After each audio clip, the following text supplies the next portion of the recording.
Welcome, everyone, to the Association for Social Economics webinar podcast series. Throughout this series, we will explore the profound and multifaceted impact of economics. This podcast series is sponsored by the ASE, whose mission is to foster research and publication centered on the reciprocal relationship between economics and the broader questions of human dignity, ethical values, and social philosophy. Each month, I get a chance to sit down and interview scholars in the field. I'm your host, Iris Booter, and with me today, I have Dr. Jacki Strenio, Assistant Professor of Economics at Norwich University.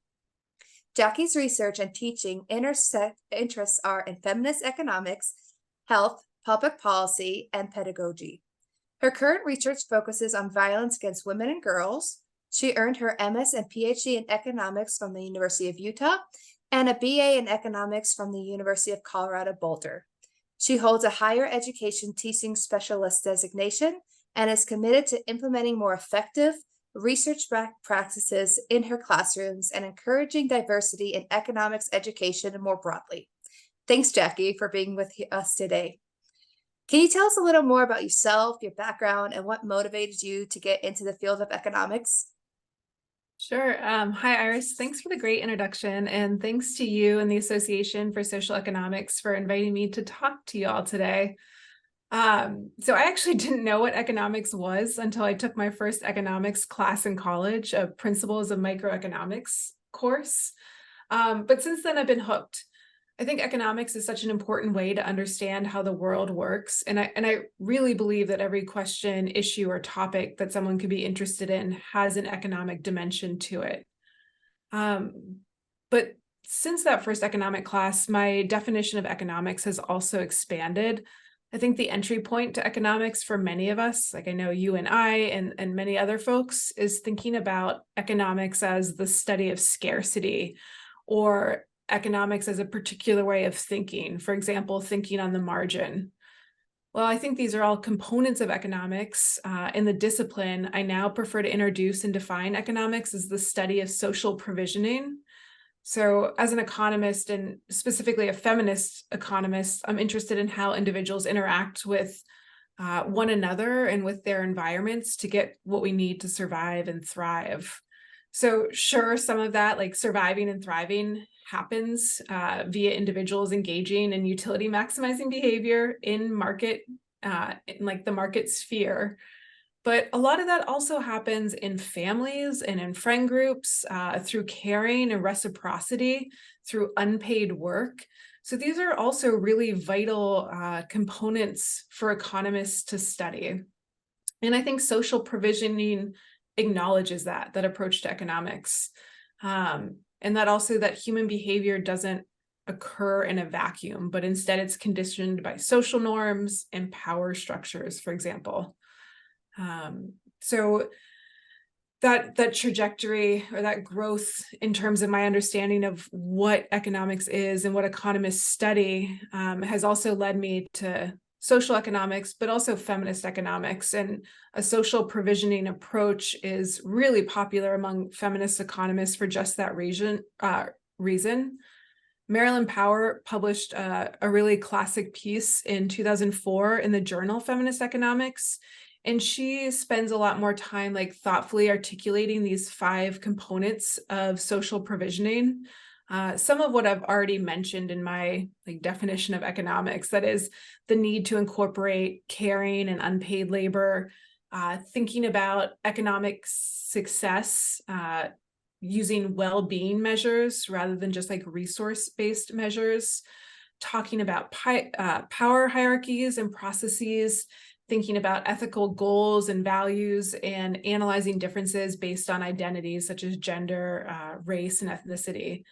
So, like as you've probably heard, this already sounds a lot like social economics as well, which emphasizes, as you mentioned, that economic behavior results from social interactions and has ethical consequences. So I think that's a really natural fit for me as well. Love that. So I know that you've held several roles in the Association for Social Economics, including member of the Communications Committee, a regional representative, and now currently ombudsperson. So could you discuss how you got involved with the ASE and what these roles entail? Sure.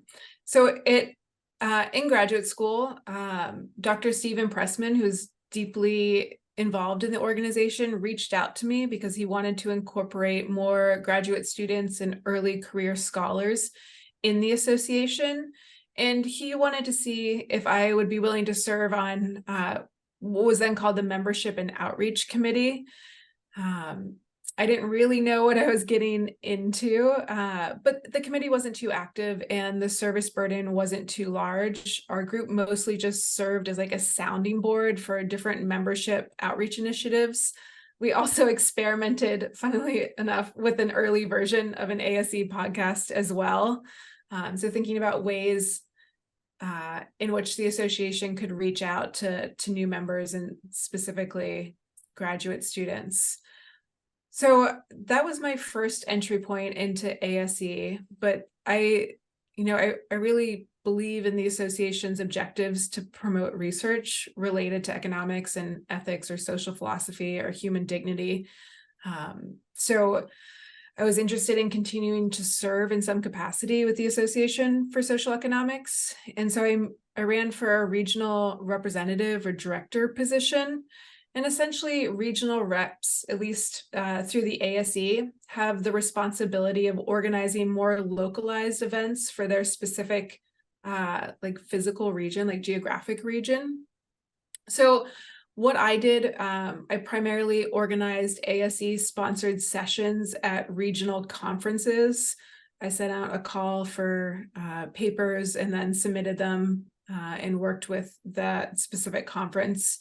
This was when I was living in Oregon, so I primarily organized ASE sponsored sessions for the Western Economic Association International Conference every year. And the ASE gave us a small budget, and I used that to help fund graduate student travel to the conference. Those are both really great ways to get involved with the organization, and I can talk a little bit more about that as well if you'd like.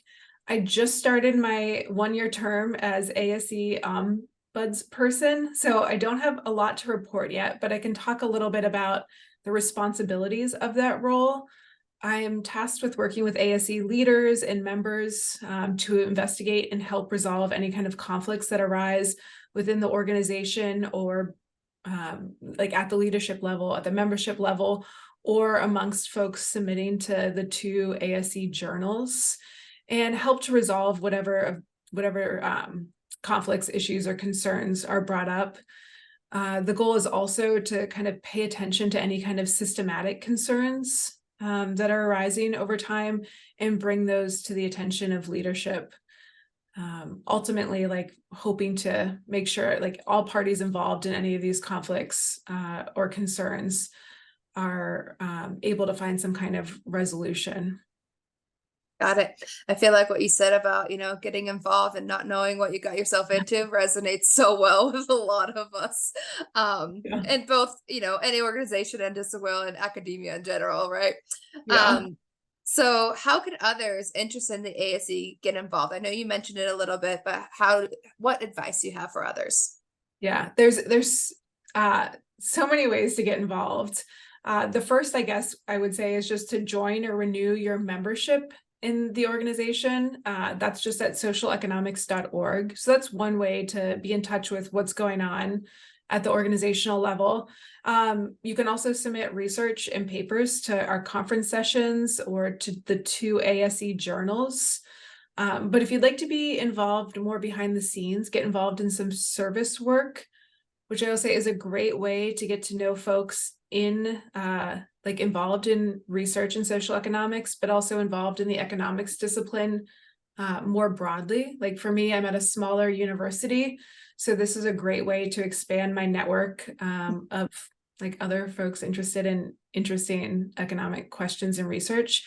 You can reach out to me or anyone on the executive council and volunteer to serve on a committee.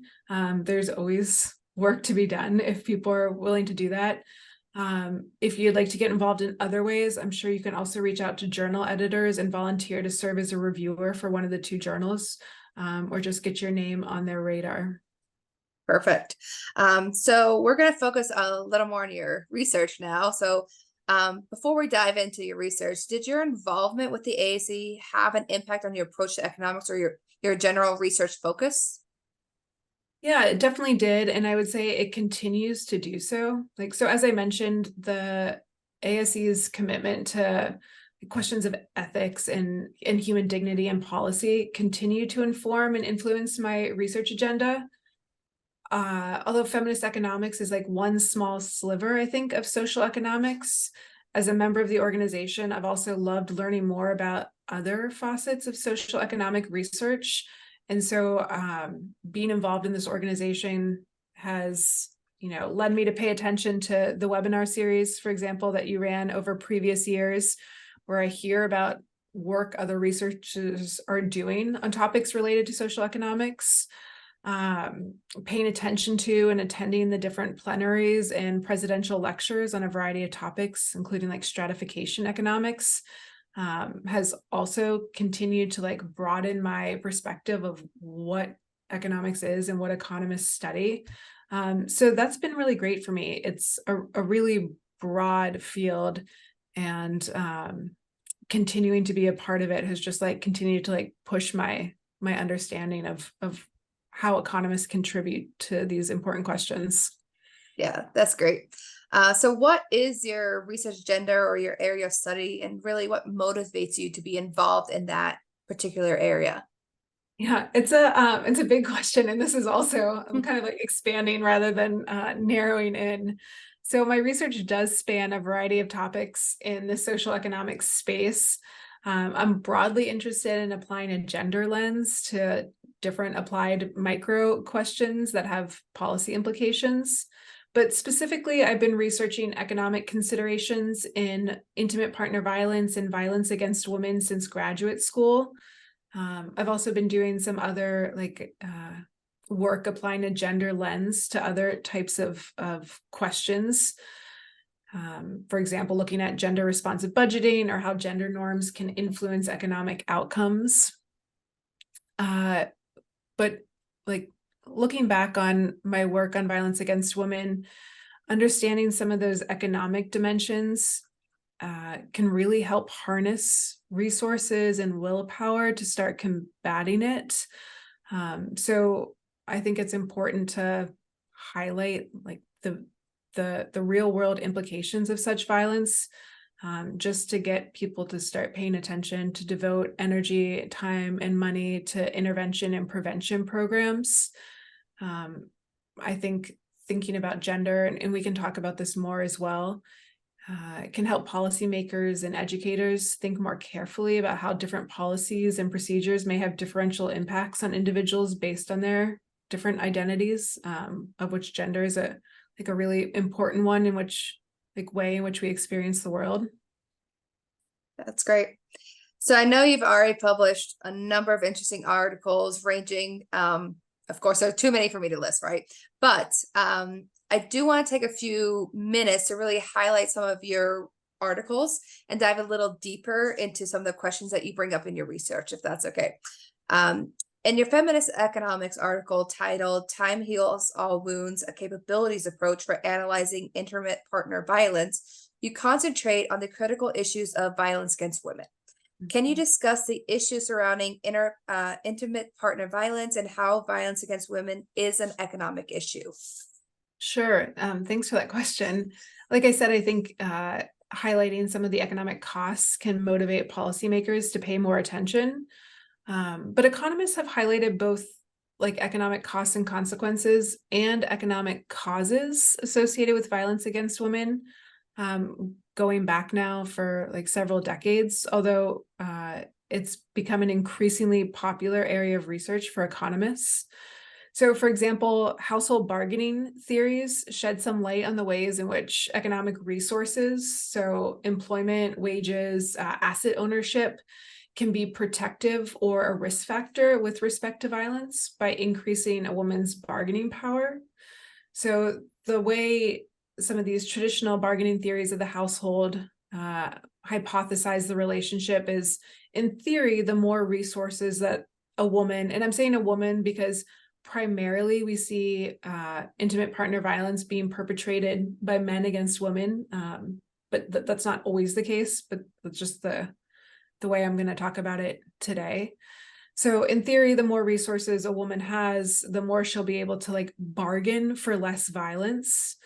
However, the empirical evidence on the topic is really mixed. Like the results we find show that that's not always the case. Like this theory doesn't always hold up in the real world. A lot of the findings seem to be conditioned in the like specific society or culture in which the research is taking place. So that's another like pitch for the importance of considering the social aspect of economics. And in some situations, we find like a backlash effect actually dominates instead of this bargaining theory. So that is, violence can be used by perpetrators to reestablish patriarchal power structures. So instead of wages or asset ownership being protective with respect to violence, it actually creates this backlash effect in which there's more violence as men partners attempt to like reestablish power. They feel threatened perhaps by the imbalance in economic resources. So again, just evidence that gender norms really matter in the translation between economic resources and violence against women, or intimate partner violence in relationships more generally. Yeah. So that's how economics has started to contribute to like thinking about economic causes of intimate partner violence. But the economic costs and consequences, that other side of the equation, associated with violence, are also really extensive and well documented on that end. It includes like physical and mental health costs associated with increased utilization of healthcare. That's like the direct effects or direct costs, but there's also so many indirect effects associated with experiencing violence. For example, less attention and engagement in school or work is a really significant consequence that, as you can imagine, has long-run consequences, like compounding effects. Reduced mobility is something we're finding on some research we're doing on the like effects of public space harassment on women in South Asia, is like mobility restrictions, either on the woman's side because they feel unsafe or threatened, or it's being imposed on them by family members or friends who are saying it's too dangerous for you to go outside, so we're going to restrict your capability for mobility in an attempt to like protect you, which is also like a form of control. So that's how it's an economic issue. I think regardless of what side of the coin you're looking at, economics can shed like important light on this issue. Mm-hmm. And so from this article and others you've written, I see that you often use the capability approach in your work. So could you describe what that is and why it's important or helpful? Sure. I think the capabilities approach is such a great illustration of how like a social economic perspective on an issue can like manifest. So the capabilities approach was developed by economist Amartya Sen and expanded upon by many others, including Martha Nussbaum and Ingrid Robbins. It's essentially a normative, non-monetary framework to evaluate well-being. So all that means is that like in this framework, we're looking at like non-monetary measures, like not GDP-based or resource-based measures of assessing how well you're doing. Instead, in this framework, the expansion of freedoms is really considered to be like the main end goal of development. So when we talk about freedoms in the capability approach, it is, what is an individual free to do and to be? And the language Sen uses is that of functioning. So how can we expand the various functionings that a person is actually able to do and to be in their lives? So I've talked about like the capability for mobility, the ability to like move safely between places in the world. It's not typically a lens used in this literature, like the violence against women literature. Nevertheless, I think it's really important to apply a capability approach framework because it highlights this really broad range of deprivations associated with violence against women, including how they can compound over time. So I think it just gives us extra evidence that this isn't just in the case of public space harassment of women, for example, it's not just like a joke or like something funny that happens. It has like very severe capability deprivation ramifications, like by restricting women's actual freedoms, like it restricts what they can actually do and be in their life. So it's worthwhile to study and try to prevent. Yeah, absolutely. And your work is fascinating. And I know you transcend in a way a lot of different fields, right? The feminist economics, health, public policy, all those different things. But we also know that you conduct a lot of research and writing on teaching economics. And that's Yeah. exemplified by your recent publication on cooperative learning exercises in an online asynchronous economics classroom, which was published in the Journal of Economic Education. So I myself teach in an asynchronous classroom, and I find it so challenging to have student engagement, student discussions in such a setting. So can you explain what a cooperative learning exercise is and how it has impacted your online courses? Yeah, and I think this is like so I started doing more research on teaching once I moved to a smaller university where I teach a lot. And like I will say that research on pedagogy seems to fit also like within social economics, because the whole goal is to highlight the interaction between individuals and like what we're studying. And so part of that is encouraging students to pay attention to how their lived experiences and their friend groups and their own social interactions like influence economic behavior. So that seems I think there should be more research and thinking and talking about economic pedagogy, especially in the like a social economic sphere. So thank you for asking those questions. Yeah, so cooperative learning and teaching online, both those things, like we have to do a lot of, especially in this like, during the pandemic and in this post-pandemic world. I've loved incorporating cooperative learning exercises in my face-to-face classes, but I was really struggling with what that could or should look like in online and like purely asynchronous online classes. And that's because of some of the specific like elements of cooperative learning.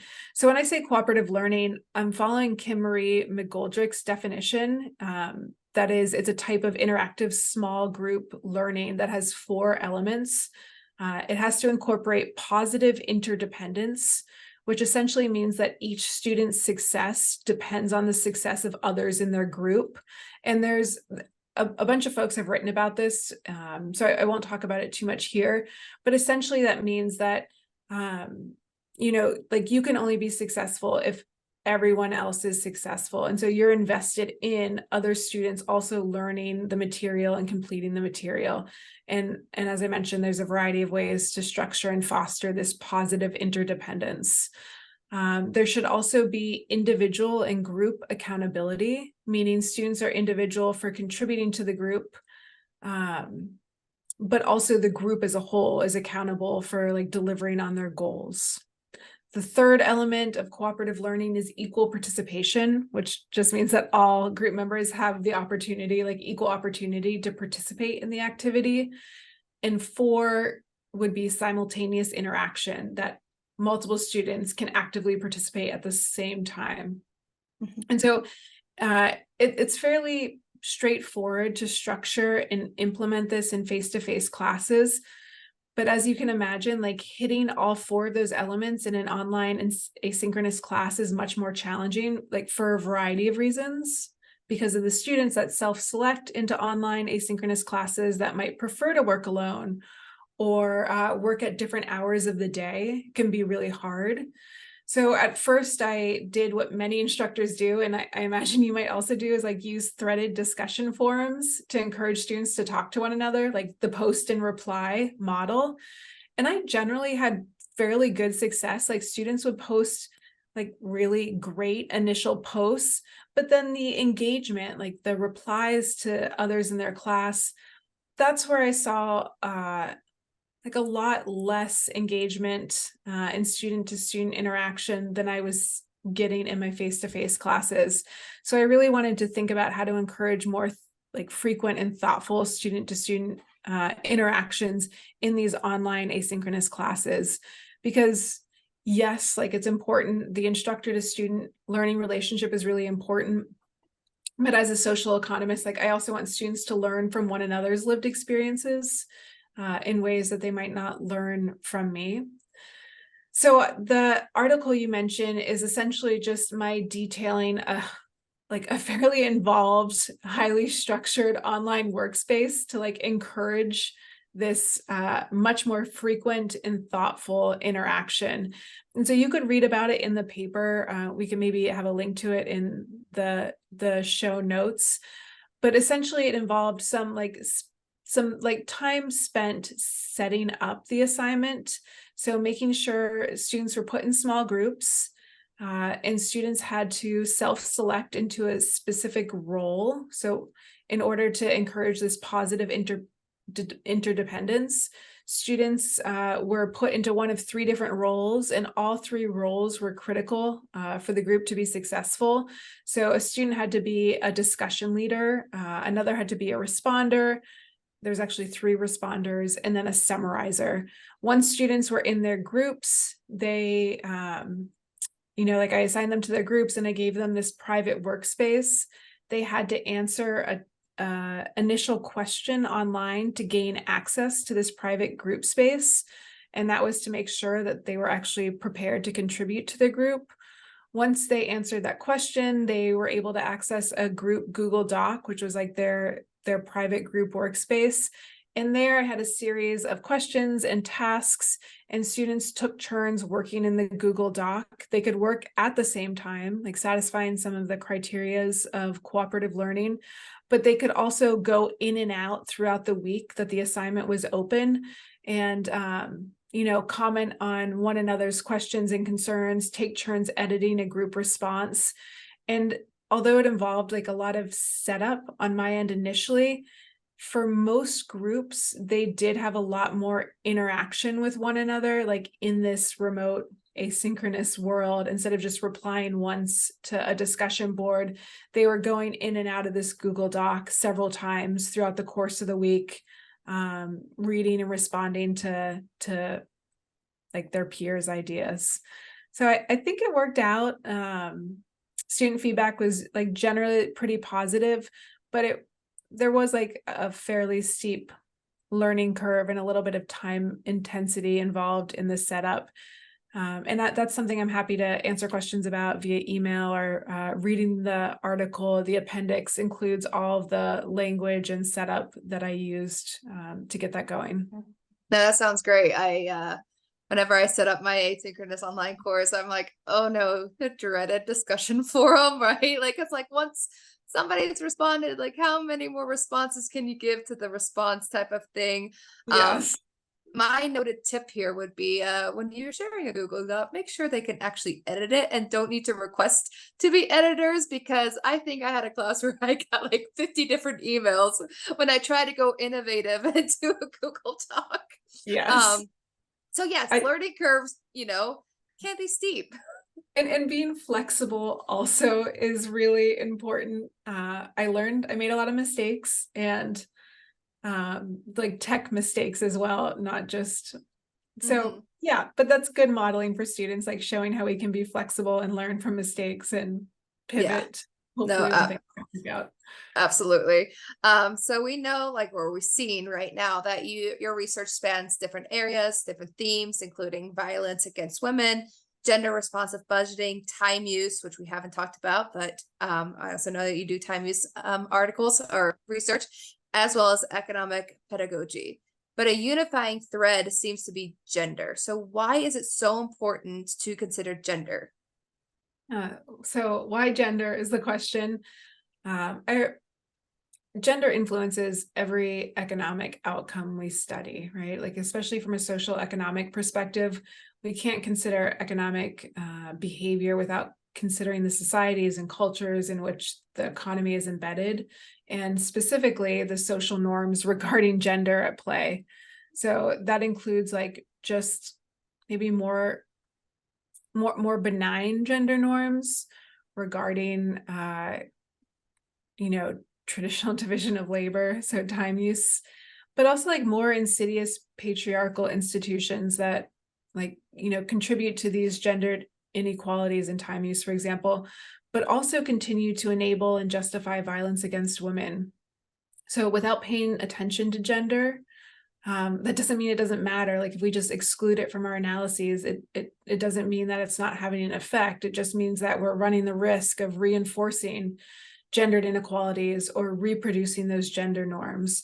So I think it's incredibly important to consider the role of social identity. And I should say, not just gender is important to consider, but like many of our other social identities like race, ethnicity, just for some, I mean, so many others as well. All of these influence so many economic outcomes. And so just by ignoring them, like that doesn't mean they're not an issue. It just means that we may be like recreating the things we want to eradicate or reinforcing the things that are creating inequities. Got it. So I want to kind of wrap up our discussion about research, but also bring it in, tie it in with socioeconomics. So can you discuss how an understanding of social economic contributes to a more inclusive and equitable understanding of economic behavior, and how you bring that into the classroom? Yeah, that's a great question. And I think I've touched on it, like I've danced around it a little bit. I think a social economic approach to the discipline is inherently more inclusive because, as I mentioned, it like centers our lived experiences and highlights that we're not just individual actors like making these utility maximizing decisions completely alone, but like we are friends and children or parents or colleagues. Like so much of our behavior is influenced by norms that aren't just utility maximization norms like altruism and reciprocity. And students know that and they feel that. So I think bringing that up in a classroom is really important. It also helps, like I mentioned, center their lived experiences. Yeah, it creates space for questions and methods that may be more interesting to a broader audience. For so long, economics was really just focused on questions and issues that were interesting and at the forefront for like white European men. But like I've said, like this social provisioning approach to economics means that economics is also concerned with unpaid labor or care labor. So regardless of who you are and the experiences you've had, like economics, there's an area of research for you in economics if we take this broader approach. That's great. And so how can listeners find you or follow your research and read more? Thank you for asking. My website, JacquelineStrenio.com, links to my research as well as has some teaching resources. You can also find me on the typical places like Google Scholar and ResearchGate. I post about teaching and research also on Twitter and LinkedIn, not that often, but you could find me there at JStrenio. Okay, and we'll put that all in the show notes. And so even though I could go on with this discussion, I do want to end our talk here with looking forward. So what do you envision the future of social economics looks like? That is a good question, Iris. I mean, my hope for the future is that social economics as a concept is mainstreamed. I think all economics should be social economics, and all economic research should include like this consideration of the social dimension, social interactions as well. So widespread recognition in the discipline is my hope for the future. That's amazing. So I again want to thank you so much for being on our webinar podcast series today. Thanks so much for having me. Thanks.